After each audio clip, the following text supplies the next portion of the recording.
Hello दोस्तों, नमस्कार। स्वागत है आपका हमारे यूट्यूब चैनल हिंदी बाय सुशील तिवारी सर पर। आज हम लोग भारतेंदु हरिश्चंद्र रचित प्रेम माधुरी कक्षा 12 के पद्यांश आधारित प्रश्न अभ्यास पर चर्चा करेंगे। तो आइए चलते हैं पहले पद्यांश पर। पहला पद्यांश है इसमें, आज लुजो न मिले तो कहाँ हम, तो तुम्हारे सब भांति कहाँ में। तो इसमें जो सबसे पहला प्रश्न है वह है कि उपर्युक्त पद्यांश के शीर्षक एवं रचनाकार का नाम बताइए। तो उपर्युक्त पद्यांश का जो शीर्षक है वह प्रेम माधुरी है और इसके रचनाकार जो है भारतेंदु हरिश्चंद्र जी हैं। अब दूसरे प्रश्न पर, रेखांकित पंक्ति की व्याख्या कीजिए। तो इसमें रेखांकित पंक्ति जो है, प्यारे जो है जग की यह रीति, विदा की समय सब कंठ लगावें। तो इसमें जो है सबसे पहला जो रेखांकित पंक्ति है इसकी व्याख्या है। इसमें जो है नायिका अपने प्रीतम से कहती है कि हे प्रीतम, यह संसार की रीति होती है कि अंतिम विदाई के समय सभी अपनों को गले से लगाते हैं। आप जीवन भर हमसे नहीं मिले तो क्या हुआ, किंतु जब सदैव के लिए मैं आपसे दूर हो जाऊंगी तो आप आ करके मुझे अपने गले से लगा लीजिएगा। यह मेरी अंतिम इच्छा है। अंतिम इच्छा तो सबकी ज़रूर पूरी की जाती है। अब जो है तीसरे प्रश्न पर चलते हैं। तीसरा प्रश्न है, इस पद्यांश में नायिका के किस दशा का वर्णन किया गया है। तो इस पद्यांश में नायिका का जो है विरह दशा का वर्णन किया गया है। चौथा प्रश्न है, उपर्युक्त पद्यांश में कौन सा अलंकार है। तो इस पद्यांश में जो है अनुप्रास अलंकार है। पांचवा प्रश्न है, उपर्युक्त पद्यांश में कौन सा छंद है। तो इस पद्यांश में जो है सवैया छंद है। तो इस प्रकार से पहला जो पद्यांश था ये पूर्ण हुआ। अब दूसरे पद्यांश पर चर्चा करते हैं।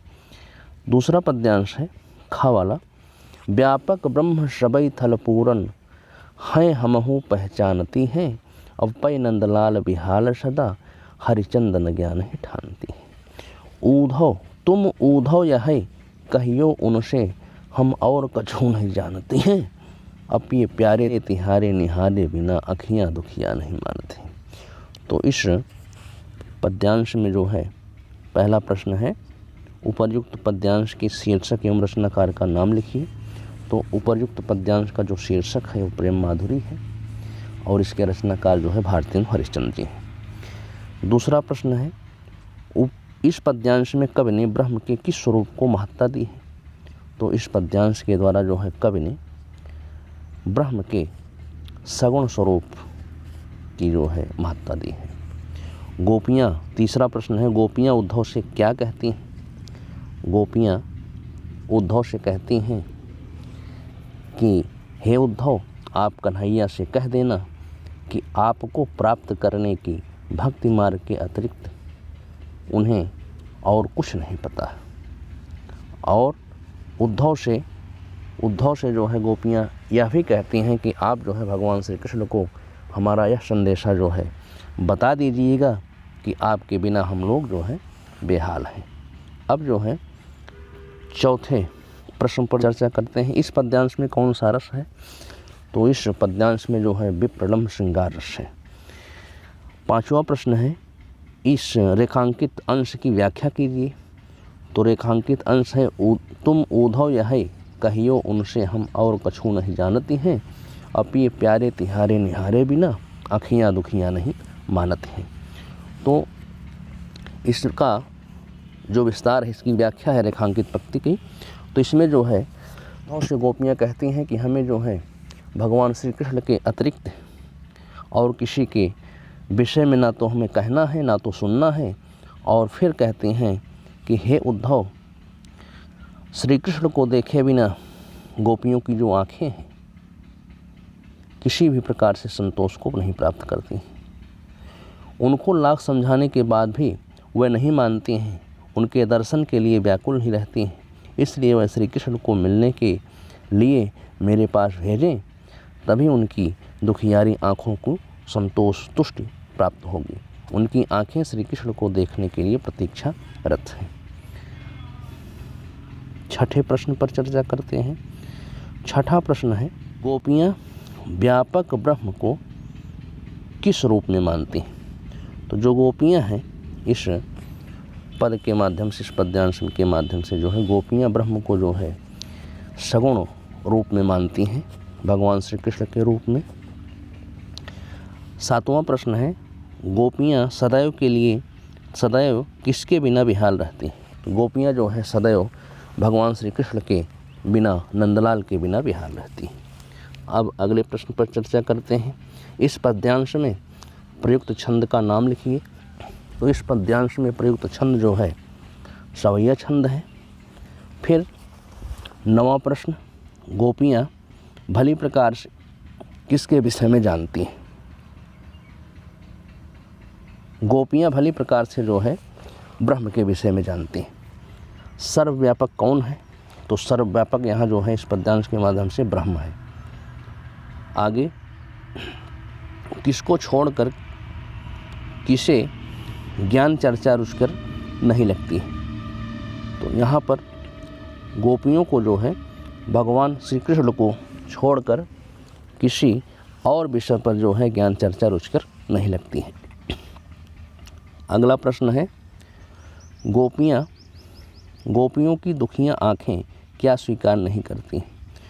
गोपियों की दुखियाँ आँखें जो हैं भगवान श्री कृष्ण के अतिरिक्त और किसी को स्वीकार नहीं करती। तो इस प्रकार से जो है ये दूसरा पद्यांश हुआ। अब तीसरे पद्यांश पर चलते हैं। तीसरा पद्यांश है, रोकहि जो तो अमंगल होए और प्रेम नशे तो जो कहें पिए जाइए। तो इस पद्यांश पर आधारित जो प्रश्न है, इसमें प्रस्तुत पद्यांश के कवि एवं कविता का उल्लेख कीजिए। इसमें प्रथम प्रश्न है। तो इसका जो कवि हैं भारतेंद्र जी हैं, भारतेंद्र हरिश्चंद्र जी, और इसकी कविता जो है प्रेम माधुरी है। रेखांकित अंश की व्याख्या कीजिए। तो जो रेखांकित अंश की व्याख्या है, कहती हैं कि रोकहि जो तो अमंगल होए और प्रेम नशे जो कहें पी जाई। अर्थात यदि वह अपने प्रीतम को परदेश जाने के लिए रोकती है, टोकती है, तो यह पथ के लिए अमंगलकारी होगा। यात्रा के समय अमंगल हो जाएगा, क्योंकि लोग कहते हैं कि यात्रा के समय टोकना जो है अपशकुन होता है। तो यदि वह उनको परदेश जाने के लिए कहती है तो उन पर जो है प्रभुत्व स्थापित करने या आदेश के समान होगा। तो इस प्रकार से जो है यह पत्नी के लिए जो है पति को जो है परदेश जाते हुए पति को रोकना जो है अनुचित है। अगला प्रश्न है, नायिका द्वारा जगत की किस रीति का वर्णन किया गया है?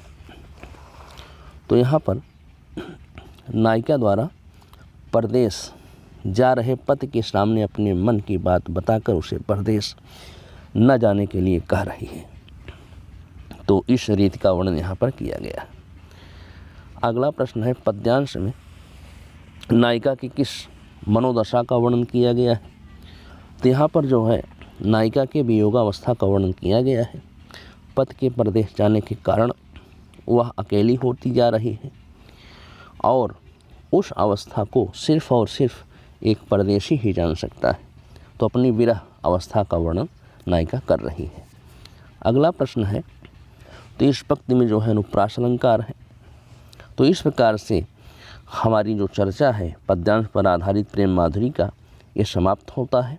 अब अगले प्रश्नोत्तर यमुना छवि के पद्यांश आधारित प्रश्नों पर चर्चा करेंगे अगले वीडियो में। तब तक के लिए धन्यवाद, नमस्कार।